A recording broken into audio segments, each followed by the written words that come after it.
वह राज्य जिस पर सर्वशक्तिमान शासन करेगा। प्रकाशित वाक्य अध्याय 19 वचन 1 से 21। इसके बाद मैंने स्वर्ग में मानो बड़ी भीड़ को ऊंचे शब्द से यह कहते हुए सुना, हालेलुया, उद्धार और महिमा और सामर्थ्य हमारे परमेश्वर की ही है, क्योंकि उसके निर्णय सच्चे और ठीक है। उसने उस बड़ी वेश्या का, जो अपने व्यभिचार से पृथ्वी को भ्रष्ट करती थी, न्याय किया और उससे अपने दासों के लहू का बदला लिया है। फिर दूसरी बार उन्होंने कहा, हालेलुया, उसके जलने का धुआं युगानुयुग उठता रहेगा। तब 24 प्राचीनों और चारों प्राणियों ने गिरकर परमेश्वर को दंडवत किया, जो सिंहासन पर बैठा था, और कहा, आमीन, हालेलुया। तब सिंहासन में से एक शब्द निकला कि हमारे परमेश्वर से सब डरने वाले दासों, क्या छोटे क्या बड़े, तुम सब उसकी स्तुति करो। फिर मैंने बड़ी भीड़ का सा और बहुत जल का सा शब्द और गर्जन का सा बड़ा शब्द सुना, हालेलुया, क्योंकि प्रभु हमारा परमेश्वर सर्वशक्तिमान राज्य करता है। आओ, हम आनंदित और मगन हो और उसकी स्तुति करें, क्योंकि मेमने का विवाह आ पहुंचा है और उसकी दुल्हन ने अपने आप को तैयार कर लिया है। उसको शुद्ध और चमकदार महीन मलमल पहनने का अधिकार दिया गया, क्योंकि उस महीन मलमल का अर्थ पवित्र लोगों के धर्म के काम है। तब स्वर्गदूत ने मुझसे कहा, यह लिख कि धन्य वे हैं जो मेमने के विवाह के भोज में बुलाए गए हैं। फिर उसने मुझसे कहा, यह वचन परमेश्वर के सत्य वचन है। तब मैंने उसको दंडवत करने के लिए उसके पांवों पर गिर पड़ा। उसने मुझसे कहा, देख, ऐसा मत कर, मैं तेरा और तेरे भाइयों का संगी दास हूं, जो यीशु की गवाही देने पर स्थिर है। परमेश्वर ही को दंडवत कर, क्योंकि यीशु की गवाही भविष्यवाणी की आत्मा है। फिर मैंने स्वर्ग को खुला हुआ देखा, और देखता हूं कि एक श्वेत घोड़ा है, और उस पर एक सवार है, जो विश्वास योग्य और सत्य कहलाता है, और वहां धर्म के और न्याय और युद्ध करता है। उनकी आंखें आग की ज्वाला है, और उसके सिर पर बहुत से राजमुकुट है। उस पर एक नाम लिखा है जिसे छोड़ और कोई नहीं जानता। वह लहू छिड़का हुआ वस्त्र पहने है, और उसका नाम परमेश्वर का वचन है। स्वर्ग की सेना श्वेत घोड़ों पर सवार और श्वेत और शुद्ध मलमल पहने हुए उसके पीछे पीछे है। जाति जाति को मारने के लिए उसके मुंह से एक चोखी तलवार निकलती है। वह लोहे का राजदंड लिए हुए उन पर राज्य करेगा, और सर्वशक्तिमान परमेश्वर के भयानक प्रकोप की जल जलाहट की मदिरा के कुंड में दाख रौंदेगा। उसके वस्त्र और जांघ पर यह नाम लिखा हुआ है, राजाओं का राजा और प्रभुओं का प्रभु। फिर मैंने एक स्वर्गदूत को सूर्य पर खड़े हुए देखा।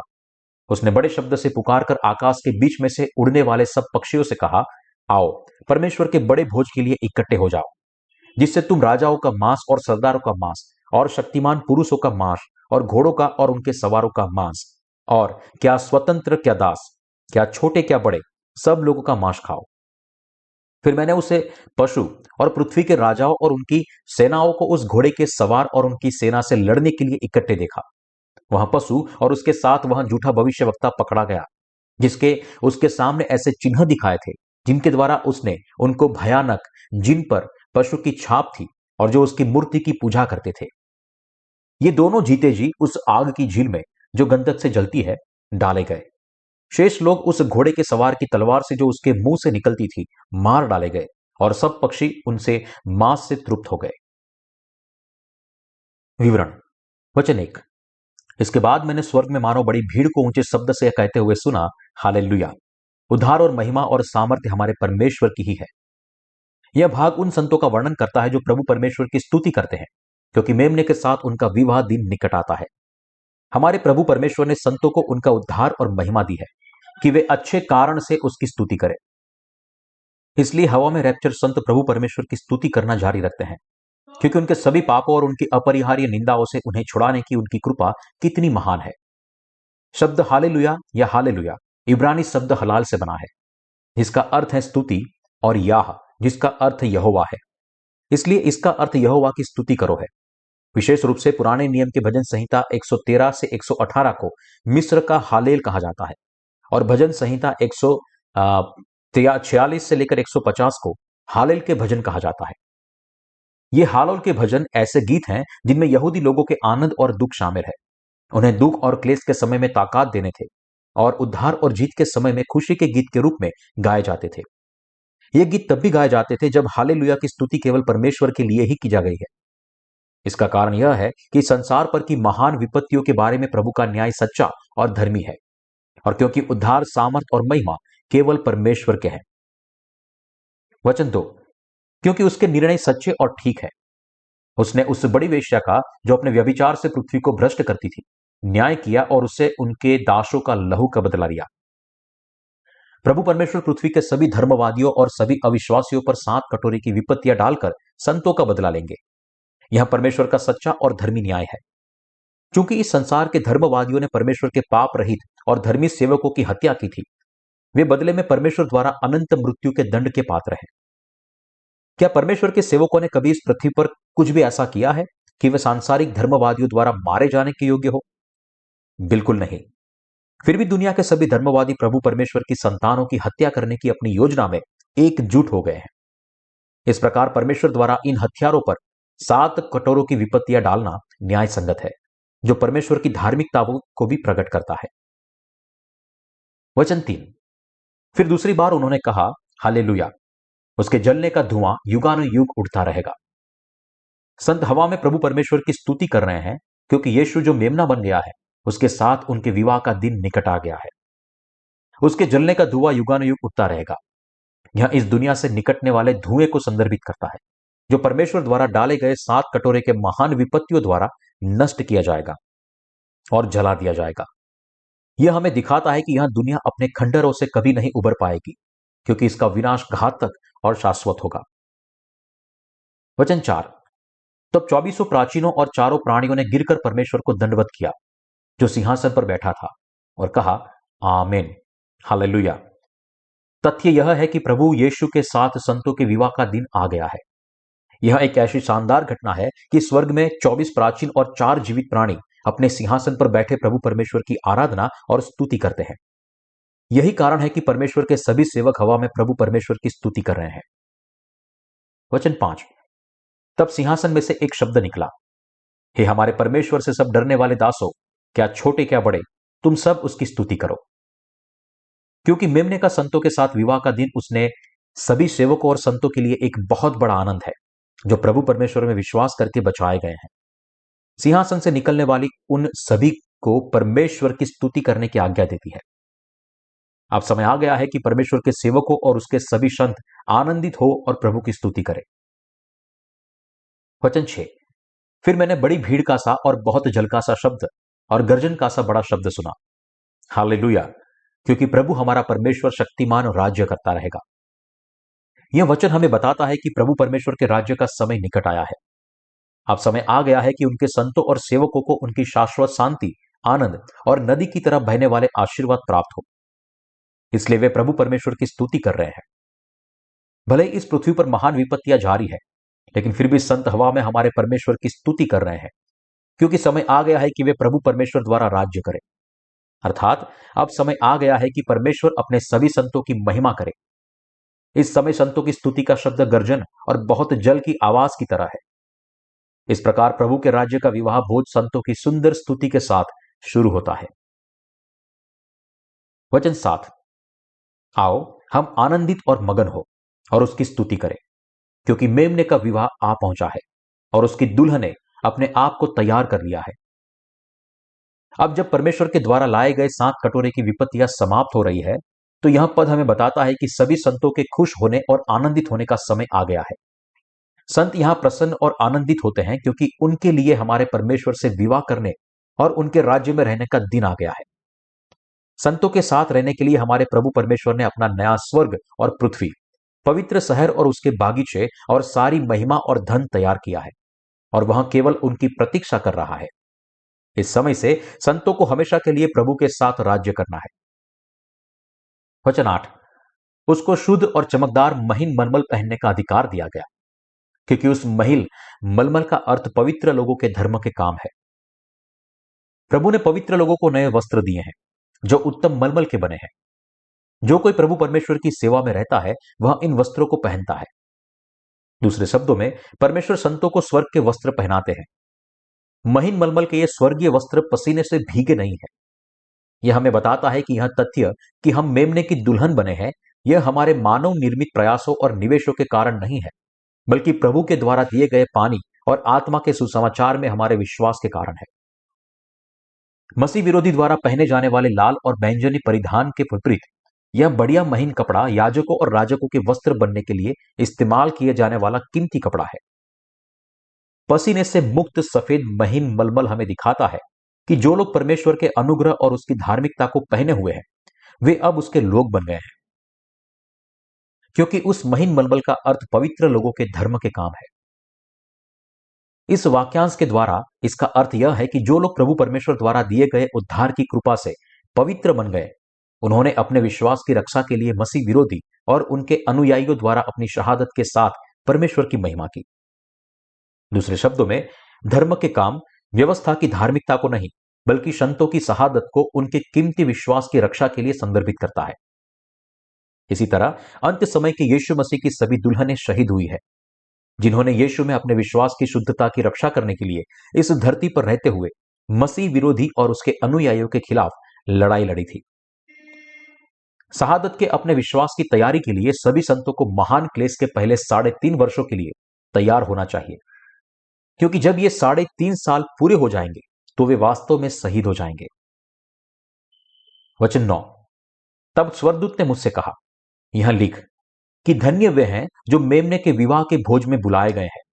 फिर उसने मुझसे कहा, यह वचन परमेश्वर के सत्य वचन है। जब इस संसार में परमेश्वर की विपत्तियां समाप्त हो जाएगी, तो प्रभु परमेश्वर सभी संतों को मेमने के विवाह भोज, प्रभु द्वारा निर्मित और राज्य किया गया राज्य में आमंत्रित करेगा, और वह उन्हें मसीह के राज्य में रहने की अनुमति देगा। जो यहां मेमने के विवाह भोज में आमंत्रित है, वे धन्य है। हमारे परमेश्वर ने हमसे कहा है कि वह वायदे के इस वचन को पूरा करने को नहीं चुकेगा। अंत में वह दिन आएगा जब संतों को प्रभु से विवाह करना होगा। हमारा प्रभु अपनी उन दुल्हनों को ले जाने के लिए इस पृथ्वी पर लौटेगा जो पानी और आत्मा के सुसमाचार में विश्वास करके अपने सभी पापों से शुद्ध हो गई है, और प्रभु अपने राज्य में सदा सर्वदा अपनी दुल्हनों के साथ रहेगा। प्रभु के साथ संतों का मिलन तब पूरा होता है जब उन्हें मसीह द्वारा रैप्चर किया जाता है, जिस समय उन्हें 1000 साल के राज्य में अंतहीन महिमा और पुरस्कृत प्राप्त होता है। हालेलुया। मैं प्रभु परमेश्वर की स्तुति और धन्यवाद करता हूं, जिसने हमें अपनी प्रजा बनाया है।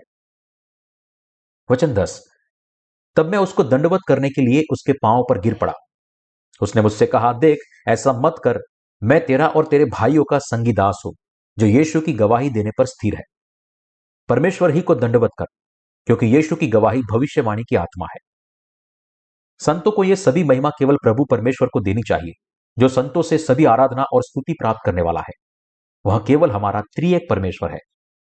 वाक्यांश, क्योंकि यीशु की गवाही भविष्यवाणी की आत्मा है, का अर्थ है कि यीशु की गवाही और भविष्यवाणी पवित्र आत्मा के माध्यम से आती है।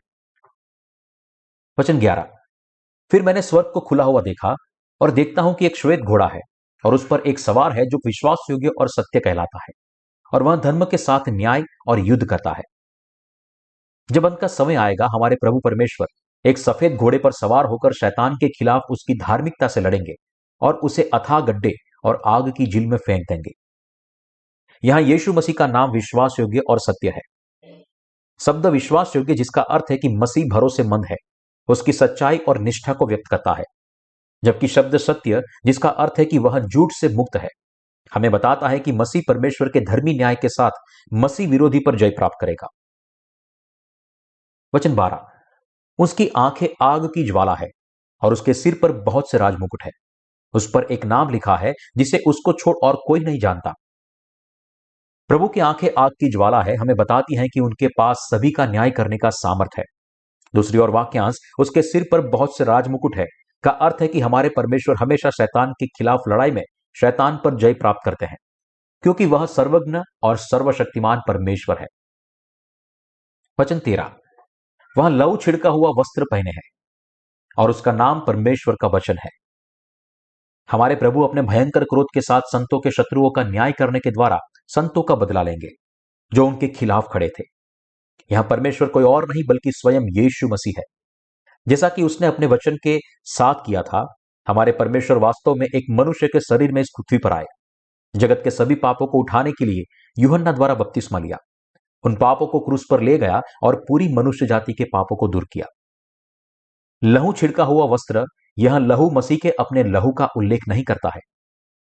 यह शत्रुओं के लहू को प्रभु के वस्त्र पर बिखेरने के लिए संदर्भित करता है, क्योंकि वह उनके लिए अपने क्रोध का भयावह न्याय लाता है और उन्हें अपने पैरों की सामर्थ्य से रौंदता है। परमेश्वर का वचन यीशु के चरित्र को दर्शाता है, क्योंकि हमारे प्रभु सब कुछ अपने सामर्थी वचन से करते हैं। उन्हें परमेश्वर के वचन के रूप में नामित किया गया है।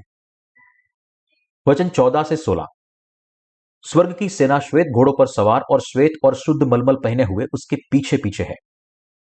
जाति जाति को मारने के लिए उसके मुंह से एक चोखी तलवार निकलती है। वहां लोहे का राजदंड लिए हुए उन पर राज्य करेगा और सर्वशक्तिमान परमेश्वर के भयानक प्रकोप की जलजलाहट की मदिरा के कुंड में दाख रौंदेगा। उसके वस्त्र और जांघ पर यह नाम लिखा है, राजाओं का राजा और प्रभुओं का प्रभु। प्रभु परमेश्वर की सेना हमेशा परमेश्वर के कार्यों की सेवा करती है और उनकी महिमामय कृपा को धारण करती है। परमेश्वर इस संसार का न्याय अपने मुंह से निकले वचन से करेगा। हमारे प्रभु ने हमेशा अपने मुंह के वचन के साथ हमसे वादा किया है और वह हमेशा इन वादों को अपनी सामर्थ से पूरा करता है। जो संसार का न्याय करता है और शैतान का नाश करता है, वह राजाओं का राजा और प्रभुओं का प्रभु यीशु मसीह है। वचन 17। फिर मैंने एक और स्वर्गदूत को सूर्य पर खड़े हुए देखा।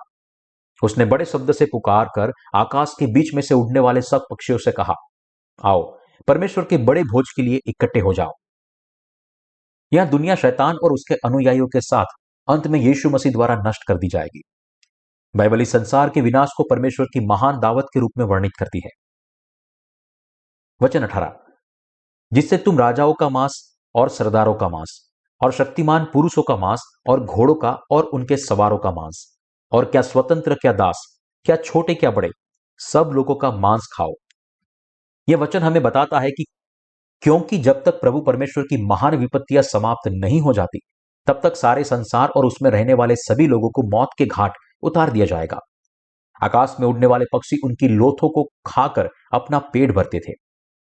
वे ऐसा इसलिए करते हैं क्योंकि परमेश्वर ने 7 कटोरों की महान विपत्तियां इस संसार पर उंडेल दी। हमारे प्रभु ने हमें बताया, जहां लोथ हो वहीं गिद्ध इकट्ठे होंगे। अंत समय की दुनिया में पापियों के लिए केवल विनाश, मृत्यु और नरक की सजा होगी, लेकिन संतों के लिए मसीह के राज्य में राज्य करने का आशीर्वाद होगा। वचन 19। फिर मैंने उस पशु और पृथ्वी के राजाओं और उनकी सेनाओं को उस घोड़े के सवार और उसकी सेना से लड़ने के लिए इकट्ठे देखा। अपने अंत तक मसीह विरोधी शैतान का सेवक और उसके अनुयायी परमेश्वर के सेवकों और उसके संतों के विरुद्ध खड़े होंगे और उन पर जय प्राप्त करने का प्रयास करेंगे। परंतु क्योंकि हमारा प्रभु राजाओं का राजा है, वह मसीह विरोधी और झूठे भविष्यवक्ताओं को पकड़कर आग की झील में डाल देगा और उनके सब सेवकों को उसके वचन की तलवार से मार डालेगा। वचन 20। वह पशु और उसके साथ वह झूठा भविष्यवक्ता पकड़ा गया, जिसने उसके सामने ऐसे चिन्ह दिखाए थे जिनके द्वारा उसने उनको भरमाया था, जिन पर उस पशु की छाप थी और जो उसकी मूर्ति की पूजा करते थे। ये दोनों जीते जी उस आग की झील में जो गंधक से जलती है डाले गए। यह पशु का अर्थ मसीह विरोधी है। झूठा भविष्यवक्ता मसीह विरोधी का सेवक है, जो चमत्कार और चिन्ह दिखाकर लोगों को सत्य के वचन में विश्वास से दूर कर देता है। हमारा प्रभु परमेश्वर शैतान, जानवर, झूठे भविष्यवक्ता और शैतान के अनुयायियों को नष्ट कर देगा, जिन्होंने मसीह विरोधी की मूर्ति की पूजा की थी और परमेश्वर के खिलाफ, संतों के खिलाफ और पानी और आत्मा के सुसमाचार के खिलाफ खड़े थे। गंधक से जलती हुई आग की झील नरक को संदर्भित करती है। नरक अथाह गड्ढे से अलग है, जबकि अथाह गड्ढा वह जगह है जहां शैतान की ताकतें अस्थायी रूप से बंधी हुई है। आग की झील उनके अनंत दंड का स्थान है। विशेष रूप से बाइबल में हमेशा आग और गंधक का उपयोग परमेश्वर के दंड और न्याय के साधन के रूप में किया गया है। इस दुनिया के नष्ट होने के बाद हमारा प्रभु संतों के साथ इस धरती पर लौटेगा। पहले शैतान और उसके सेवकों को नष्ट करेगा और फिर मसीह के राज्य को खोलेगा। संत तब जीवित रहेंगे और आने वाले 1000 वर्षों तक मसीह के राज्य में प्रभु के साथ राज्य करेंगे। वचन 21। शेष लोग उस घोड़े के सवार की तलवार से जो उसके मुंह से निकलती थी मार डाले गए और सब पक्षी उसके मांस से तृप्त हो गए। यह संसार हमारे प्रभु परमेश्वर के मुख से निकलने हुए वचन से उत्पन्न हुआ है। उसी तरह परमेश्वर के सभी शत्रु उसके मुंह से निकलने वाले न्याय के वचन से नष्ट हो जाएंगे। तब इस पृथ्वी पर मसीह का राज्य स्थापित किया जाएगा। इसलिए संतों को अपनी आशा को मसीह के राज्य में रखना चाहिए और शैतान, मसीह विरोधी और उसके अनुयायियों के खिलाफ लड़कर और विश्वास के साथ उनकी शहादत को गले लगाकर परमेश्वर की महिमा करनी चाहिए।